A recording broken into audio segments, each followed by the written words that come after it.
Is the intro rolling?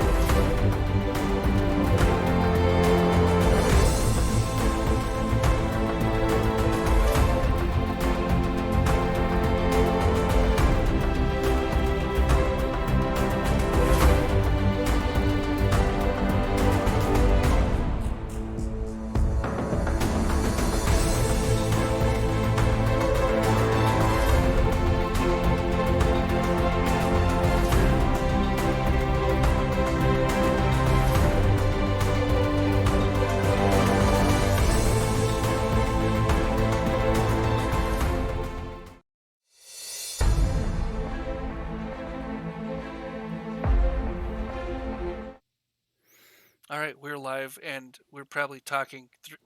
You could probably hear us talking on unmuted, so that's fine. Welcome to the show. I'm Anon to World. And I'm Discordian. Thank you for tuning in to our very first live stream. Um, we're going to talk about COVID-19, which we have been tracking since January. Yeah, and we really started ringing alarm bells when this started happening a while ago, and it was very concerning to us because we seen um, so many things going on in China. So let's just show people. Back in January, the 23rd of January, we tweeted out, "Please take the proper steps and precautions to keep yourself and loved ones safe. The coronavirus is spreading globally, and it's nothing to take lightly. It spreads rapidly and it kills. Our hearts are with those who are affected." And already there were several cases going on around the world, and it just kind of really blew up, and no one really took us seriously. And that is at a time when it only killed 17 people. At the moment, we have 592,876 cases with 27,185 deaths. 3,112 of which happened today. Yes, so we are using various sites. One of them, which is a very reliable source for this data, is worldometers.info/coronavirus. Yeah, and that's where we get our daily updates from. Um, so when in the beginning we saw a lot of people comparing it to the flu, saying it's just a flu, like only 600,000 people per year die from the flu, but that's because about 1 billion people get it. So the case fatality rate is really low for the flu. And the flu doesn't overwhelm hospitals. So when we saw back in January that China was getting overwhelmed and they had to build hospitals and their healthcare workers were wearing full hazmat suits, we knew something was going on. Yes, exactly. And I mean, we tried to tell people that um, they needed to, remain safe. And I don't exactly know what else we could have done, really, because as you can tell, there's still governments out there that really are not listening, even though we have all of these confirmed cases. And it goes beyond the confirmed cases, too, doesn't it, Disco? I also want to add that it doesn't just go beyond cases, it also goes beyond governments because we have been censored on Twitter. Yes. I don't know why, because we only tweet out scientifically accurate information.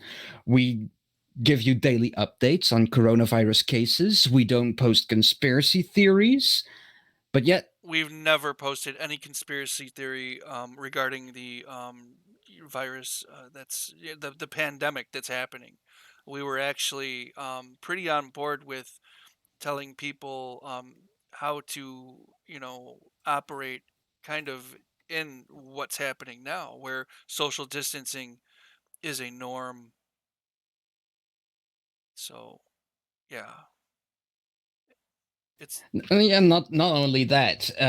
If we saw this happening in China and we would have tested everyone on time, then we could have prevented this outbreak. If you test every case, you isolate them, and you trace their contacts, you can, you know, flatten the curve, as everyone is saying. well, I mean, that should have happened. And now we have to deal with the situation we're currently in because governments wouldn't listen. Okay, so now we have to deal with the fact that there's a lot of very sick people out there that are going to need our help. And unfortunately, if the governments aren't listening, the people are going to have to do something themselves to flatten the curve. I don't know if your government in your current country that you're existing in. And I'm talking to the audience here. I don't know exactly what their measures are, but I'm from the United States, and there's only certain um, there's only certain states in the United States that are taking any precautionary measures. And as you can see from the outbreak map, which is not real time, world the worldometers.info is actually a lot more accurate. But using the map in the sense of let's see where the outbreak is and how big is it exploding, you could see that the precautionary measures that the United States has initiated really are not doing anything to slow the spread of this thing. Not at all. And you have people like Trump saying, yeah, we want to open up the country by Easter. By Easter is when you have the peak in New York, and some states are I going to see the first signs of their epidemics I disagree. in the United States. I'm calling the peak um in June, dude. I mean, and this isn't from like me doing calculations. This is me following what the centers of disease control are saying that peak would probably be in June. And I think the World Health Organization is also calling for the peak in June. Yeah, the peak worldwide might be in June, but I'm talking specifically about New York. Yeah, New York, the problem is how many weeks behind China are they? How many weeks behind Italy are they? So when we get into those factors, you might even be pushing it back to August. I hate to say it, but there's just too many cases right now.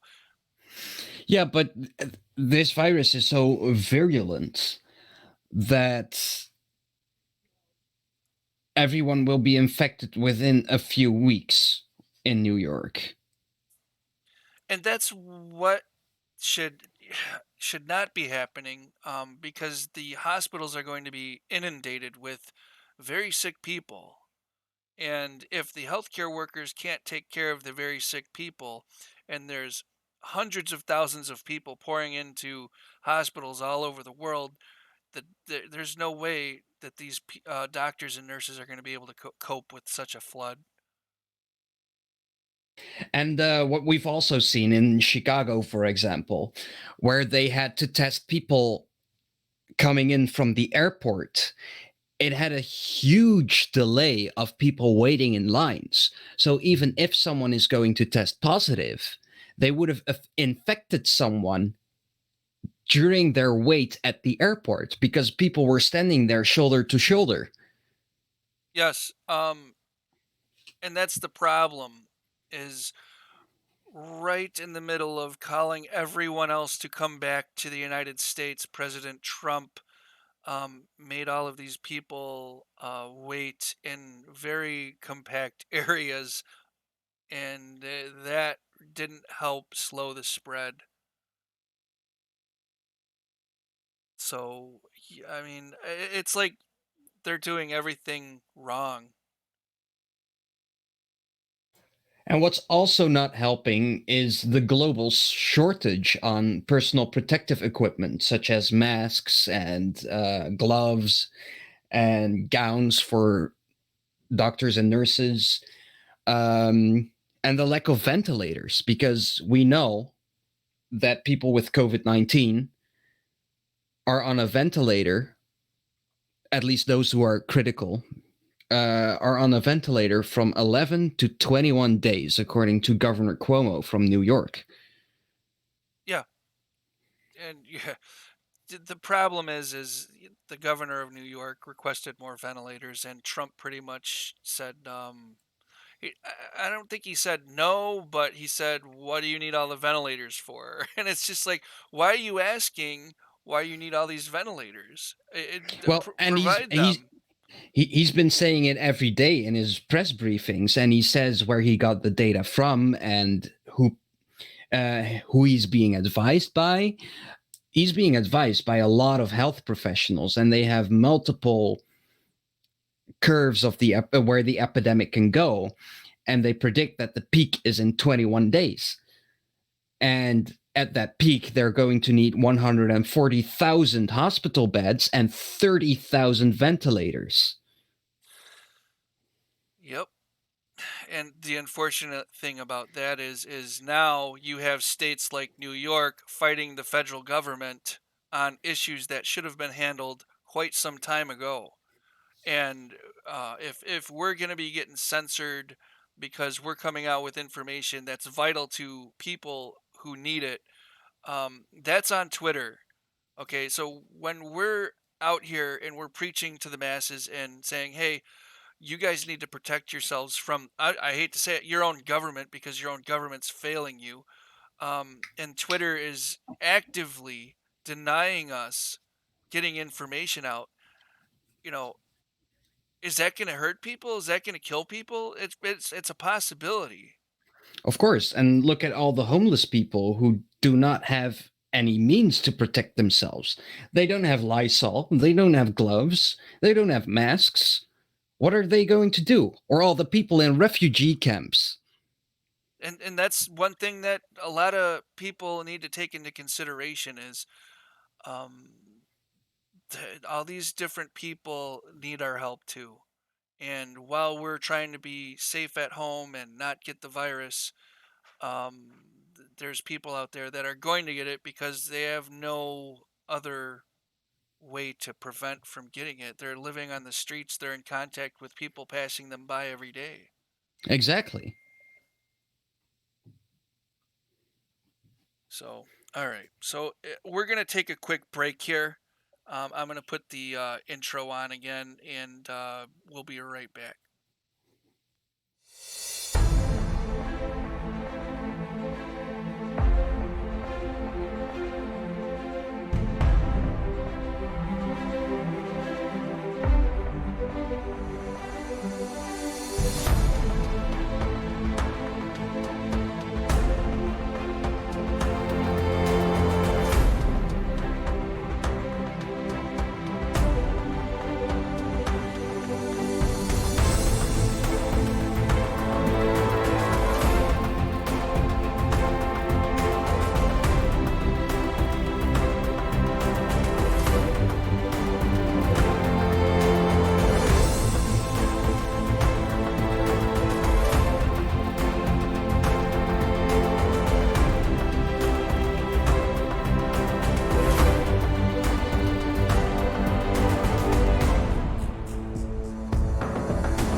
All right, we're back. So, someone in the chat is saying that New Zealand is in lockdown. Only supermarkets, pharmacies, medical centers, dairies, and petrol stations are open. Yeah, they're saying Tiki. Thank you, Tiki, for that information. Yeah, it's a bad projection, especially for the economy. But you know, you really shouldn't have to make a decision between the economy and, letting people live. Right. The That the decision is pretty clear. right. That is the issue here. So what is more important, money or the economy or all of us working together to stop something that's actively trying to kill us? Obviously, working together, is more important than the economy. So when you see these people coming at you, oh, we're going to get into this depression, we're going to do that. The only reason the world will go into a depression is because it's manufactured by the people who are addicted to money, putting us and it's there. and it's sustained by the people who they're not even willing to pay $15 an hour. Yep. So when you hear these people talking of depression, and when you actually see a depression taking place, which probably will happen on a global level, is it because the farmers stopped farming? Or is it because no one can afford to buy the food because of inflated prices? You got to really question things like that. Yep. So it's all going to be the elitists reaping rewards for people dying and the rest of us suffering because of it. And that's not right. It's not right at all. And we'd like to personally thank Google and Twitter, pretty much working in conjunction, to suppress the truth. And with our shadow banning, that's going on. And this is why when an account like YourAnonNews is tweeting out vital scientific information about the spread of COVID-19, when these corporations censor people like us who are putting this information out there, and I would like to commend my brother Disco for that, Discordian for that. um, he's worked tirelessly to get you people the numbers of what's actually going on. And when they censor conspiracy theorists, I'm fine with them censoring conspiracy theorists. No, let them spout their bullshit and let us prove them wrong with the actual data. I mean, I'm not for censorship of anything. I'm not for censorship of anything to the point of it. Like, okay, so let's say Alex Jones, for instance, comes out and he's like, oh, the coronavirus is nothing, go out and enjoy your day, and this, that, and the other. Well, that's harmful information, that's going to get people killed. Okay, so there should be somebody saying, hey, you know what, knock it off, or we're going to cut you off. Yep. So I think that information like that should be kind of put in check. Because when you have activists like you and me coming forward and saying, hey, this is a problem here, and we noticed this way back, and I think we did tweet out that we said something in December, and that was my mistake. It wasn't December. It was actually January. I'm sorry, February. No, January. January. Okay, yeah. I'm sorry. I'm kidding. What? No, but it's just ridiculous that we're seeing these things take place, and it's really frightening that it's happening to such a large account that we operate, because we're not telling people to do bad things. We're telling them to prepare yourselves, stock up on food, do what you need to do, be nice to people, love each other, and take care of each other. Because obviously, like as a point in case, the United States has dropped the ball on a massive scale. It's very true. Um, do you remember when Trump said we only have 15 cases and it's going to go down? We'll have 0 cases by the end of next week. Yes. Yeah, there are now 101,000 cases in the United States. Here, let me address something that Liz Miner says in the chat. She's saying, but I agree, people over economy. I just don't want to lose my job. Well, I mean, why should anybody have to lose their job at all? Why wouldn't we be able to continue on without um, these people holding financial obligations over our head? If you love what you do, you're going to do it no matter what. No, I do think that labor has some value, and I do like getting paid for my work. Um, so I disagree with you on that front, but you could just stop the economy for a few weeks and just reboot it once this is over. But that's contradictory to what you said. So you're going to stop the economy for what? Because you like okay, if you like getting paid for what you do, okay, or you like the money, the income, but other people are lagging with that money and income. There's a very large sense of inequality happening there where people aren't getting paid, and that's why we have so many different poor people all over the world. I'm not saying obliterate um, everything completely. I'm just saying that the capitalist system that we see now is very um, what's a good word for it? Broken? It's beyond broken. I mean, you're putting people's money in front of their health. Yeah. So that's not anything that anyone should be proud of. I mean, should we be ranked on how much we make? Should a person who waits on tables versus an IT guy or anyone else be ranked by that? I mean, we're both contributing to society.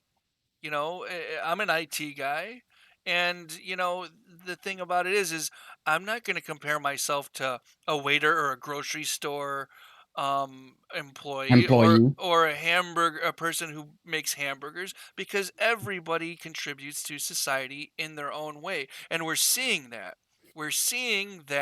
the people who contribute the most to society are stepping up, and those who don't, which are the billionaires, are hiding from it. Where's Bloomberg through all this? I know Elon Musk stepped up and said, you know what, we're making respirators. Well, good. He damn well better.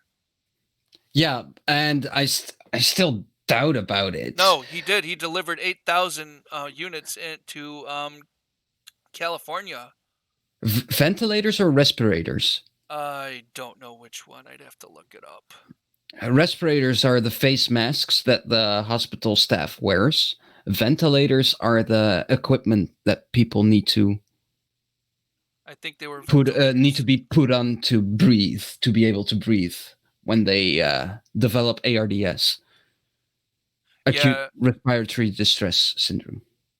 yeah, they're ventilators, and he's reopening a New York factory because of the ventilator shortage.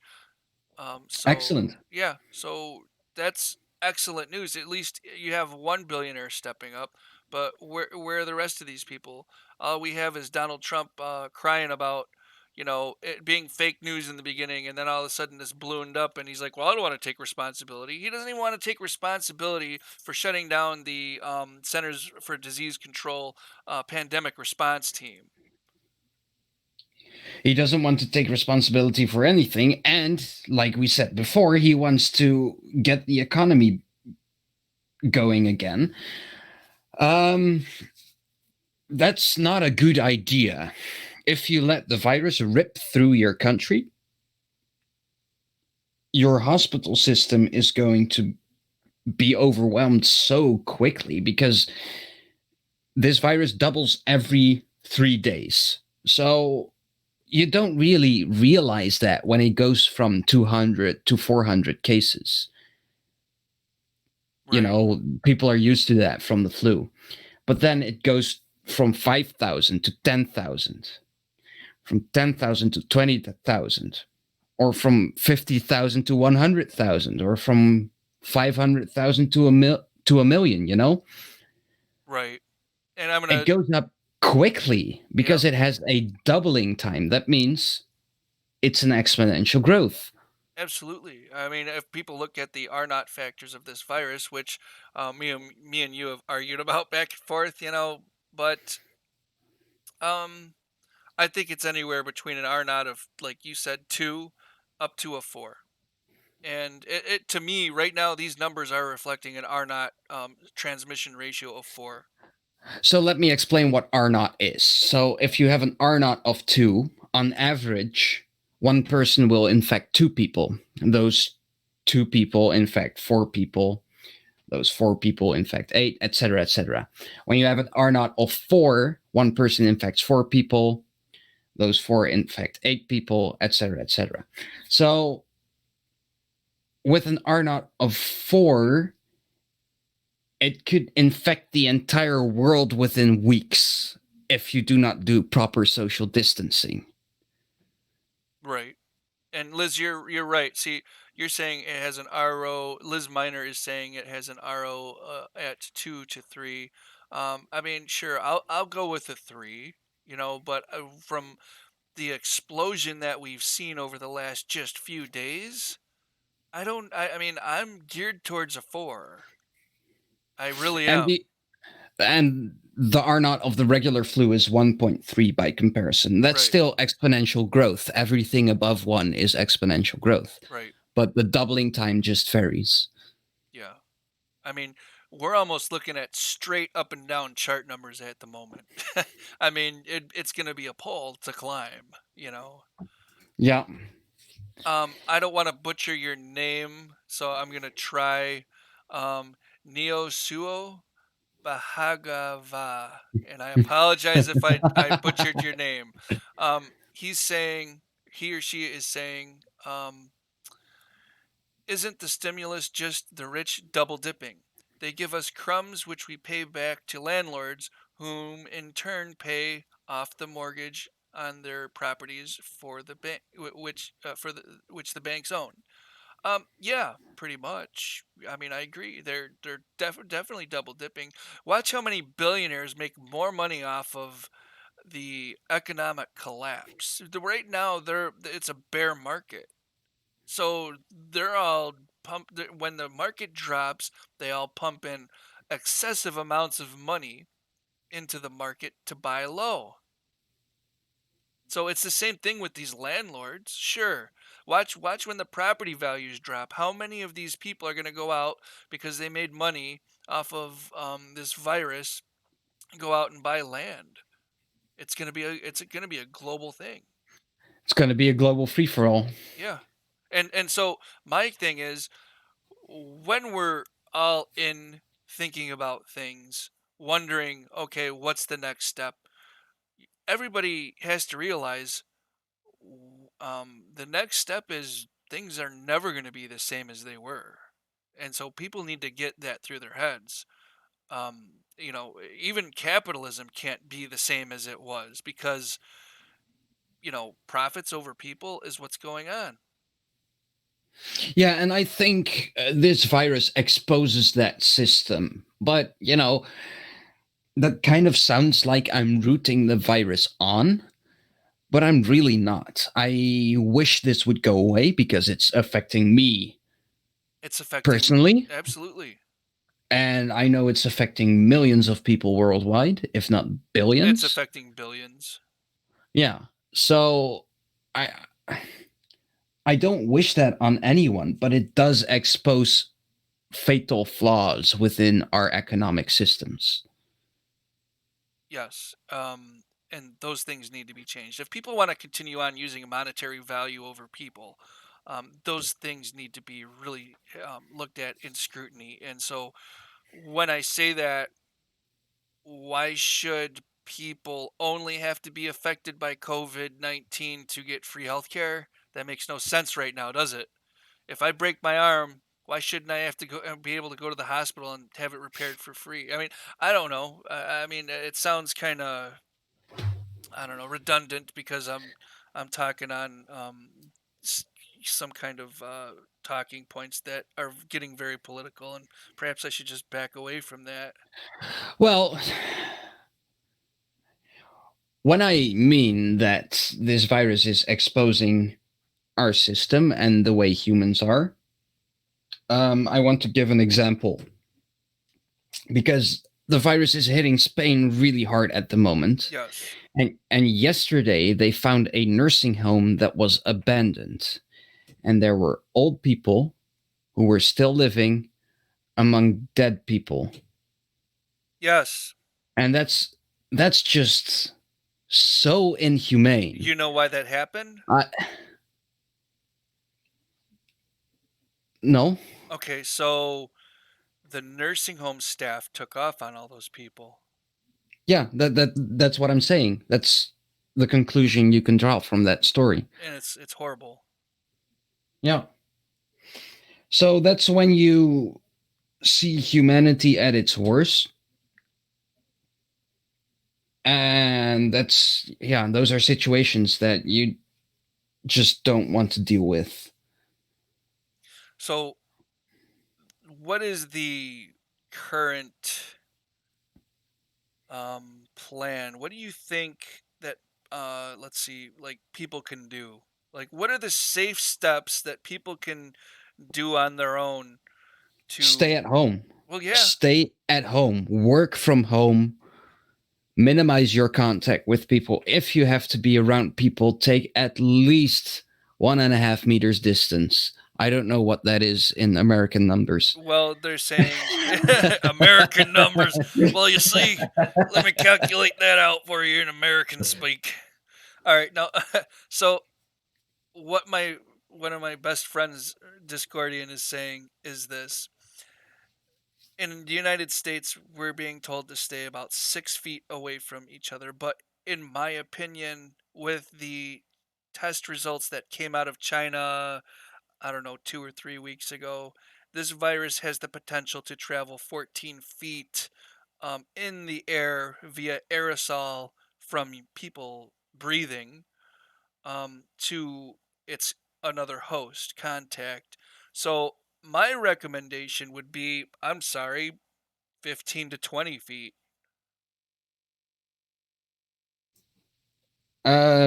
Sure.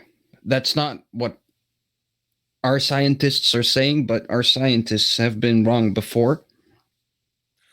Um, and I have seen that data from China, and China was the first one dealing with it. So they are by now seen as the experts, as they have apparently Well, flattened their own curve, or at least they didn't flatten the curve. They stopped it allegedly. dead in its tracks, allegedly. I mean, let's talk about China for a minute because this is something we need to really discuss and understand if we're looking at these numbers with the virus here. So China's number 3 right now. All right. USA is number 1. All right, with total cases, confirmed cases, we have to put in there that these are confirmed cases. These are products of testing. Some doctors have said the numbers are possibly 20 times more than what you're seeing, and one of those doctors I'll quote is Dr. John Campbell, who's on YouTube, and he's a must watch if you are analyzing data about this stuff. He has constant videos that really are Daily. enlightening, daily videos that are enlightening to people who really don't understand virology. So let's talk about China for a minute. So pretty much they've stalled around 81,340 Yes. total And cases. so that means they are number 3. 3 in the amount of cases. Number 3. Um, Oh, number 2 in the amount of. No, I'm sorry. Total deaths. number Let me throw up total deaths for a second. And then we'll get, oops, wrong thing. Total deaths right there. So total deaths is Italy right now. Spain is number 2. China is number 3. And Italy and Spain surpassed the amount of deaths in China without when they didn't even have as much cases as China had. So a lot of people are thinking that the China numbers are skewed, that they have been messed with, so that the Communist Party of China can still, you know, Look like heroes to their yeah, people. look like heroes to their people. And I mean, Now, oh, go ahead. yeah, go ahead. No, No, go ahead. I mean, if you look at the data, bro, I mean, look at the cases, the case amounts. All right. And you're looking at these case amounts. Let's go back to total cases. All right. So you have 101,000 in the United States and 1,567 cases, deaths in the United States. And then you look at Italy and their case fatality rate. And then you look at China with their case fatality rate. It's not adding up. I'm seeing these numbers here and it's not. Now, let me explain what South Korea did. I know this is a lot of information to take in at once, but it gets to a coherent whole at the end. So South Korea identified every case by testing thousands of people per day. They isolated every case they found, and they traced their contacts and isolated those contacts. They were basically able to stop the virus in its tracks. I Yes. know that China had a similar So approach. right. So let's So go down and look at South Korea's numbers. So let's I'm still talking. Um, so when the virus was spreading and there were like 17 deaths or so, they started building new hospitals and they started locking down Wuhan. So they were quite early compared to other countries in trying to contain the spread of this virus. So I think those numbers might actually be accurate. But according to Anon's World, they're not. So go ahead. so let's look at South Korea's numbers for a minute. Okay. So we have 9,332 cases. We have 91 new cases today. So they're showing new cases and they've actually done the same type of technique as China did. And it's showing that they're still developing new cases at a lower rate, but it's still there. When you look at China's numbers, there's nothing there. No, but China was the first one where the outbreak started. South Korea came later. South Korea, actually, okay, you want to talk about comparison to ratio. Let's talk about population ratio. So South Korea has a hell of a lot less people living in it than China does. Okay. Yeah, And but they. China also, I'm still talking. China also is much more compact than South Korea is. Okay. So I'm talking about the population density. When you go to South Korea and you see these numbers versus China's numbers, it does not it doesn't reflect. And you could I mean, off the air we could do some calculations here, but I can guarantee you that there is a discrepancy here. My theory is that China was very early in stopping the outbreak and they actually shut down the epicenter and welded people shut in their homes. That's a horrible approach. Uh, but I think that's why they were able to, stop their curve. Not flatten it, stop it. I'm not dismissing that. I mean, but I think that there are valid, very valid questions that need to be asked here. Okay, Oh yeah, you're absolutely right about that. so I mean, South Korea is still reporting cases coming. China really isn't. I think what was it yesterday? They had where are we? China 55 cases. Okay, that's good. That and then 5 deaths. I mean, maybe. I mean, maybe you're right, dude. I mean, maybe I'll concede. I hope that's the case. I really do. I really hope this is the case here. I hope they stopped it. I hope their curve is. I mean, I'm gonna go to China and look at their curves right now. Okay, so check that out, dude. They've flattened the curve. No, they didn't flatten it. They stopped it. Flattening the curve means that it's still going on. Okay, They so if you they look at completely stopped it dead. if you look at the data in the window, it does show that there was a significant decrease and it just trickled down. So like you've had, Oh yeah, yeah. you know, you know, But where the line is flat is where it stopped. right. It's I mean, it just stopped. And viruses, in my opinion, and this is just my opinion, they don't just boom, okay, we're done. See ya. we're we're finished here. Well, if you can isolate every case, the virus would burn itself out within 2 weeks because people either die or they recover, and then the virus is gone from their system.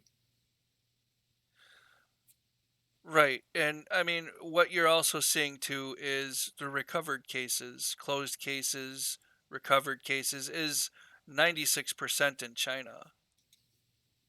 With Which is kind of consistent with the global numbers at the moment. And that well, kind of scares me because a case fatality rate of 4% is horrible. You're looking at millions of deaths. yep. So let's hope there are a lot of asymptomatic patients who are not being tested.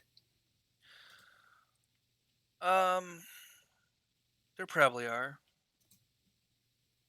I mean, like even, Dr. Campbell said it's probably 20, 10 to 20. He's like 10 to 20 times more than what we're seeing. He's like, but I'd probably go with 20 times more.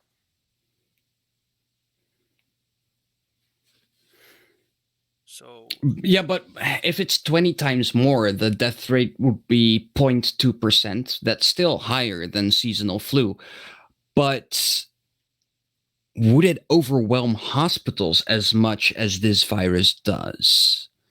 I'm not sure about that. no, I don't think so. Not at all. So that so that means that the amount of cases are close to accurate I would in that sense. say that the milder cases are the ones that aren't reporting in. Yeah, but still, that would drastically reduce the case fatality rate. So it doesn't make sense that hospitals are overwhelmed in that sense. I mean, what is the difference here? Let's go back to here. What is the difference between, and let's talk about total cases versus critical cases versus case fatality rates?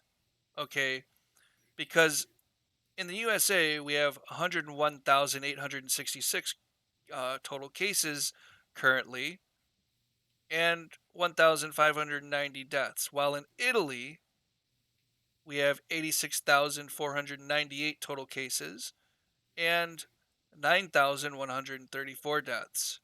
So, what is the difference here? We have an elderly population here in the United States. Italy has an elderly population.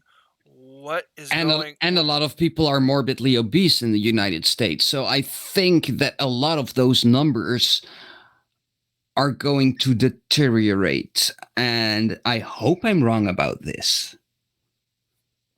I haven't Because heard the United States obesity. is I haven't the heard United obese. States is still very early in their outbreak. Yes, I do have heard obesity as a comorbidity. Okay, well, you've heard that information. I didn't. But my thing is we're 20,000 or not 20, 15,000, let's say, above Italy right now. So it's not being reflected in the total deaths. No, because the USA is still very early in their outbreak and they're testing a lot more than Italy was at their beginning of the outbreak. China was testing a lot more.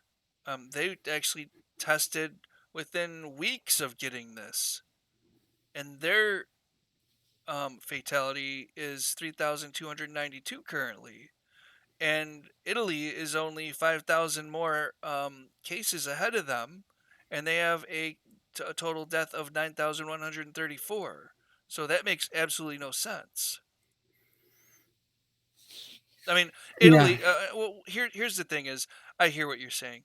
Italy didn't test quick enough to put a stop to it. And you're absolutely right. Maybe that's what it has. But look at how far behind the United States is in testing. Yes. So Italy has a lot more cases than is being reported. That's what I'm saying. So the USA is testing more people than Italy is testing per capita. Yeah. Like, it's all right. I'll agree to that now. So I so mean, they will find more cases because they are testing more. and it's even more widespread than they knew about. Yeah. Also, yeah, exactly. The USA is bigger than Italy, so it's spread out more over the country. Most of it is in New York, and a lot of people from New York come from Italy, come from China, come from all around the world, and they stop at JFK Airport. Yep. Well, there's a lot of international airports in the United States. That's why it probably spread so quickly. Yep. So I don't know, man. I mean, I just want people to protect themselves, protect their families from this. If you get sick, self quarantine. Um, you know, and if you get sick enough, go to the hospital. Yes, and don't go to your doctor if you have mild symptoms Right. If you're because you could be infecting other people in the waiting room and you can be infecting more vulnerable people than you are because still the overwhelming amount of people recover from this virus. It's still deadly and young people can get very seriously ill from this. yes, they can. But if you have mild symptoms, don't go to the hospital or to your doctor. You can call them, Yeah, I but mean, they will probably tell you, yeah, if your situation deteriorates, you need to go to the hospital. But for now, self isolate so that you can't give it to other people. right. And let's say you do have to go to the hospital. There's procedures that need to be done too, so you don't infect other people. So put something around your face, whether it be a mask or something. Bring tissue with you. Cough into your elbow. Sneeze into your elbow. If you have masks, like a surgical mask, definitely wear it And wash your filthy hands. and wash your hands, you filthy animals. But Exactly. you know, there's procedures that definitely need to be taken. But we're not saying stay at home if you are having trouble breathing and stuff like that. We're saying definitely get some help. So social distancing works, sheltering in place works. So I mean we've gone over that topic. Um, and what if you went shopping today, Disco? What would you buy? So I know that the distribution centers are not emptying out. So I know they still have enough food, so I can go to the grocery store even if we are put on lockdown because there will be enough food. But if I wanted to stay home as much as possible, I would get as much dry food and food that has a long expiration date, like rice, Right. and I would get flour to make my own bread. Yes. Um, Ramen noodles, Things like bro. that. Yeah, ramen noodles as well. Spaghetti. Frozen pizza, Frozen pizzas work, but you can also make your own frozen pizza if you have your own sauce and what else? flour. Flour. um, just buy the necessities, and don't hoard food. You don't need the supply chain's fine right now. The only issue when the supply chain might dry up is if they start trying to force a economic depression on you. And that is when people have to really step back and say, "Hey, that's not cool. Let's do something here about this." Yeah, you can also start your own garden. Yes. And you don't even need to have a big garden for that. You can just do it in buckets. Yeah, you can grow your own tomatoes, all kinds of stuff. And I would also advise, and I know that it might be uncomfortable for a lot of people, I would also advise to wear a face mask because face masks were handed out in China, they were handed out in South Korea, they were handed out in Japan, they were handed out in Hong Kong. And those are the four countries and territories that were able to flatten their curve. I think what a lot of people really need to kind of concentrate on is this isn't something you can see with your own eyes unless it's right in front of you and someone's coughing and keeling it over and dying from it. Okay. So this is something that's invisible. And once you get it, you might be fine from it. You might just, be done and over with it in a week or two. But other people who are immunocompromised, it'll kill them. Yep. So that's what we need to really concentrate on is not hurting other people. And it's not just old people and people with weak immune systems, because we have an example from uh, a 17-year-old who was not able to get tested. Okay, so Mr. Pink has a question about the supply chain. He says, "How is the supply chain still in place? Nothing coming in." There absolutely Well, is stuff coming in all the time. There's just yeah, people I hoarding don't know. food. I don't know where Mr. Pink lives, but people are just hoarding food, and then it needs to get ordered again, and it's still sitting in the warehouses. They're just having a difficult time bringing it to the grocery stores. There is enough, more than enough supply. Yes. So, as a little confirmation of that, when I went to the grocery store the other day, there were three semi trucks waiting to deliver groceries at the docks of the grocery store to restock the shelves with. So there's nothing wrong. I mean, here's the thing: in the United States and as in other countries, in a wartime situation, the supply chain has different methods of continuation. Okay, so if let's say I don't know, we're in a nuclear war scenario, and Washington D.C. gets nuked, and New York gets nuked, and there's still going to be a supply chain being run under a government structure. There's different fallback methods to the supply chains, and where there are no ports shut down for transferring food, Mister Pink. Um, No, exactly.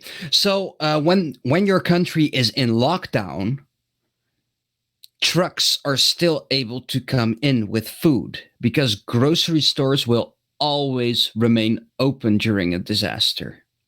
Yes, they're essential workers. So yeah, it's like Tiki is saying, leading up to lockdown in New Zealand, people were panic buying, running out of rice, beans, flour. Okay. So here's the thing: that's what people were doing in the United States too. That's what people were doing in a lot of European countries too. So it's just people panic buying when I can get up out of my computer chair right now and walk to the store and buy whatever I wanted if it's on the shelf. And it probably is on the shelf because people stopped panic buying. People will stop panic buying after a certain amount of time. And let me give you a good example of this. So I was in the grocery store and I was getting bananas, and I had the last bunch of bananas, and Got into a fist fight. No, I'm just someone kidding. wanted seriously someone wanted to fight with me over it, and then the store worker came in with a new box of bananas. Wow, I was just So, joking. I didn't think that was wow. yeah. So there is enough. You damn primates, leave people alone. Stop fighting over bananas. Yeah, that's bananas.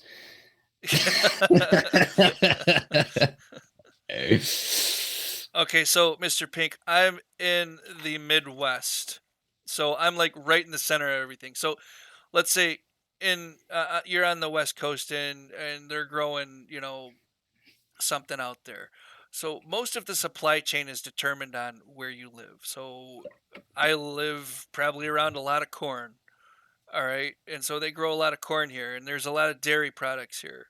But I'm never going to be out of avocados unless the southern states and Mexico stop giving us avocados. There's going to be a constant supply and there's going to be a constant demand for this stuff. So I think what is going on is people are just kind of panicking, saying, "Oh my God, our supply chain." But if you look at the reality of the situation, the supply chains are up and running. The store shelves are going to be restocked. The only way a supply chain would stop running is if it was completely severed. So, I mean, and Santiago is saying New Zealand outcome is going to be interesting. Kiwis are too good, some are too scared, and others are ignore orders. And that's happening everywhere in the world, Santiago Bernhardt. People aren't listening. That's why you see people in Florida still going to beaches, and that's why you still see people, not following social distancing. And those are the people that are getting sick. And it's not really something that we want to do. We want to social distance. Can we? Liz Miner says, "Can we pick our own if workers get sick? Um, or grow your own. Grow Yeah, your own food." that's the best option, in my opinion, because, people like organic food and always think it's too expensive. Well, if you buy a few seeds, it's Yeah. going to cost you a few cents. Yes. And we're not preppers here. We're not people who um, look out for these kind of things, and watch the decline of Western and Eastern civilizations and say, "Oh my God, we need this and that." No, I mean, but we are practical about our needs, and that's what everybody should be. I couldn't agree more. I Before we started taking chats, I was talking about a 17-year-old who didn't get tested. Yes. Can you tell us more about that?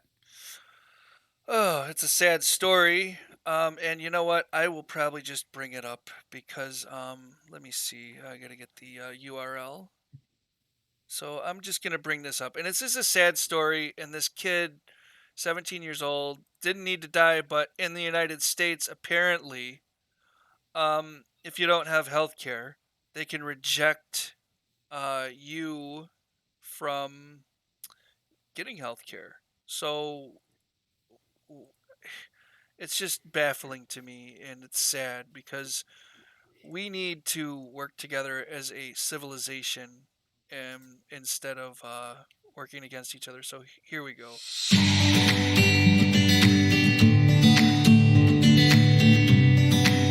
Skipping ad. Sorry about the He'd ad. been sick for a few days. He had no previous health conditions. Can't do anything On about that. Friday, the Friday before he died, he was healthy. He was socializing with his friends. By Wednesday, he was dead. Wednesday, he had gone to an urgent care for an HMO. He didn't have insurance, so they did not treat him and sent him to AV Hospital. En route to AV Hospital, he went into cardiac arrest. So this is what we're talking about here. When there's politicians talking about socialized medicine, and you see A 17-year-old trying to get medical care, um, and he had no previous health conditions, and he was denied treatment at a California medical facility over his lack of insurance. Yep. And that's just horrible. And there's also this kid who was 21 year old. She lived in the United Kingdom, and she was also very healthy before she got COVID-19. And the doctor said, "Yeah, you just have a flu. Go home. Things will get better." And then she died of pneumonia. Hmm. And that's the problem is if you are having trouble breathing, and this cannot be underscored enough, seek medical help. If you have shortness of breath just by walking from your living room to the kitchen, seek medical help. You have you probably have chest fluids and are needing a medical treatment immediately. I've had pneumonia before. I know what it feels like to have 104 temperature and hallucinate, and it's nothing to play around with. So, Yeah, it might be worth explaining how this virus works. So, in your lungs, you have receptors that the virus attaches to. Those are called the ACE2 receptors. So, first, the virus infects your upper respiratory system, and your symptoms are mild. You might be sneezing a bit, you might be coughing a bit, you might be losing your sense of smell or your sense of taste. But then it travels into your lower respiratory tract, and which are your uh, lungs. yeah, and it starts infecting the cells in your lungs, and it tells the virus tells the cell to copy itself, and then the cell self-destructs, and a lot more virus particles come out of that cell, and that's how your lung tissue gets damaged, and you develop pneumonia. And then when you have pneumonia, all kinds of bacteria can go into your lungs because your lungs are no longer protected. Right. And so what the World Health Organization is saying these symptoms might be are 1, cough, 2, fever, 3, tiredness, and 4, difficulty breathing in severe cases. So Yeah. all these things lead up to having that virus, but what people also have to remember is this thing's invisible, and you do not experience a lot of these symptoms before you actually it's an asymptomatic disease, which means you don't show any symptoms and you're already transmitting it. Yeah, during its incubation period, which Right. can be up to 14 days, and in very extreme cases, 24 days. Yep. But the average is 14 days, and it can also be like just 2 days asymptomatic. Yep. And I mean, I'm seeing a couple weeks recuperation time for probably most cases. Yep, absolutely. Because, like Cuomo said, it can take 11 to 21 days on a ventilator. Yep. So So, especially for the patients who are critically ill, it takes a very long time to recover. and when people are comparing this to the flu, like we said this in our last kind of test that we did for a live stream. It's not the flu; it's a SARS virus. So this is a SARS two. This is SARS-CoV-2. So you want to explain what that means?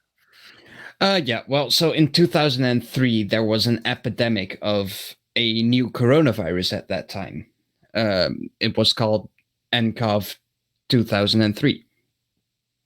Um, that was later named SARS, and it killed about 10% of the people who got it. Um, this coronavirus, a different one, discovered in 2019 in Wuhan, um, also came from bats and is genetically similar to SARS, though not as deadly.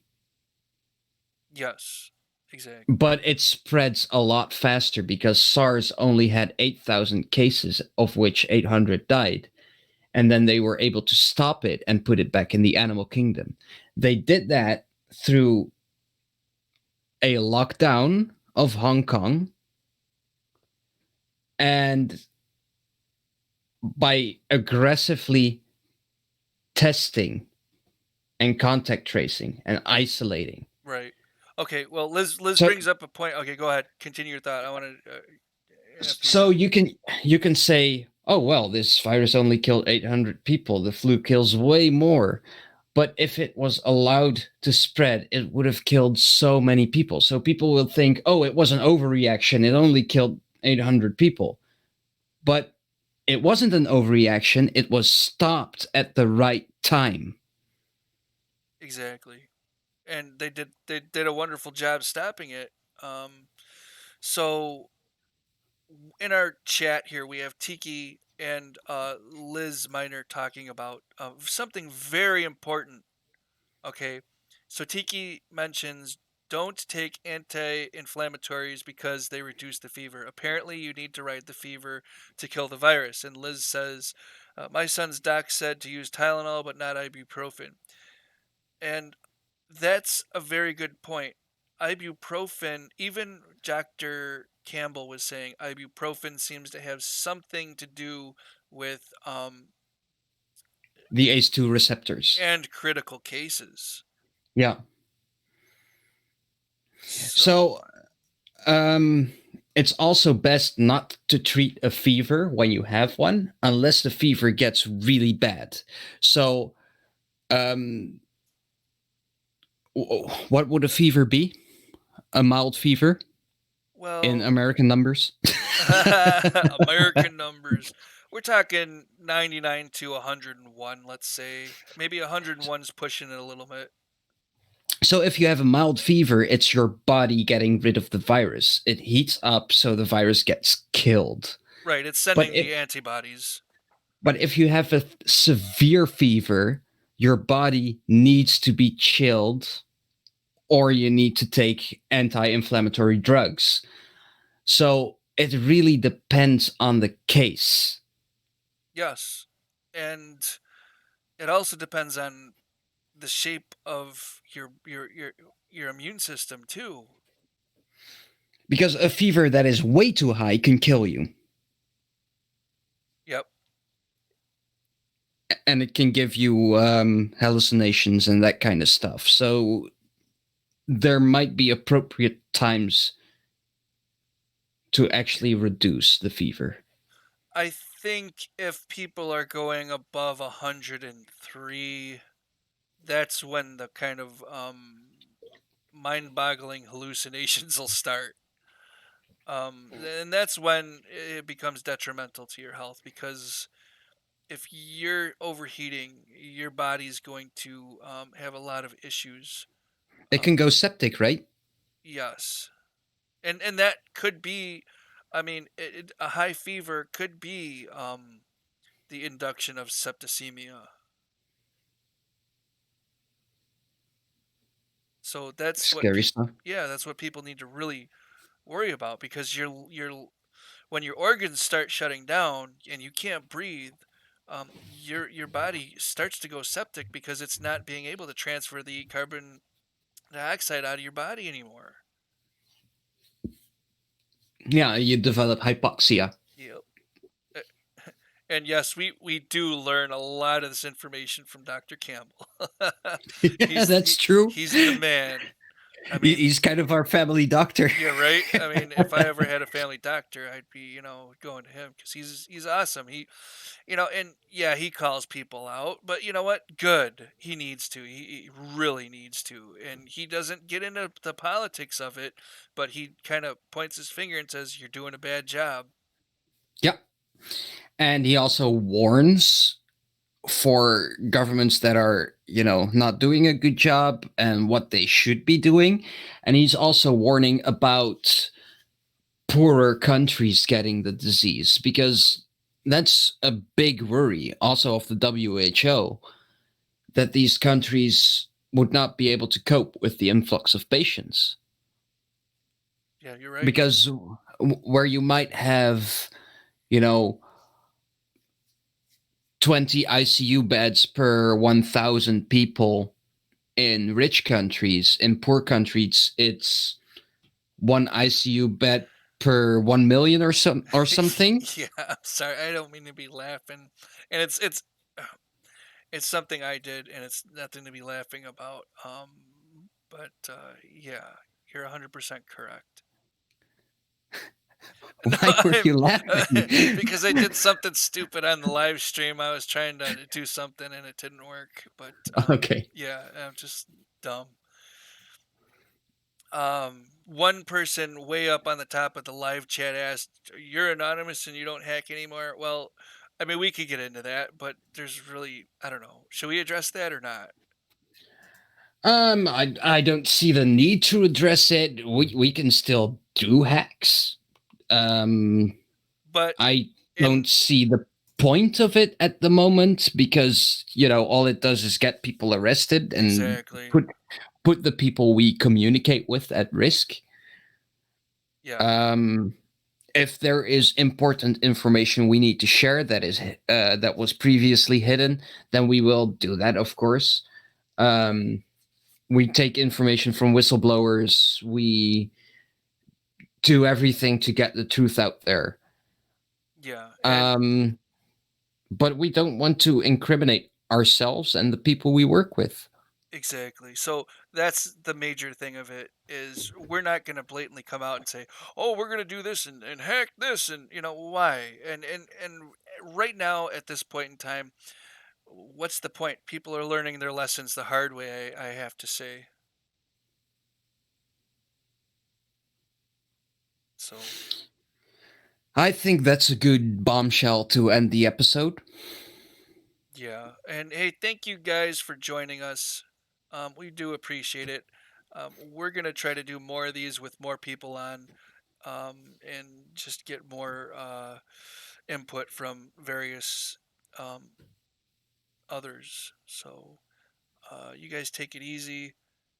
And Yeah, and give us feedback. Let us know what you thought of the stream, and we'll see you next time yep, with more information. live your lives, but do it cautiously and with social distancing. Love y'all. Take it easy. Take it easy.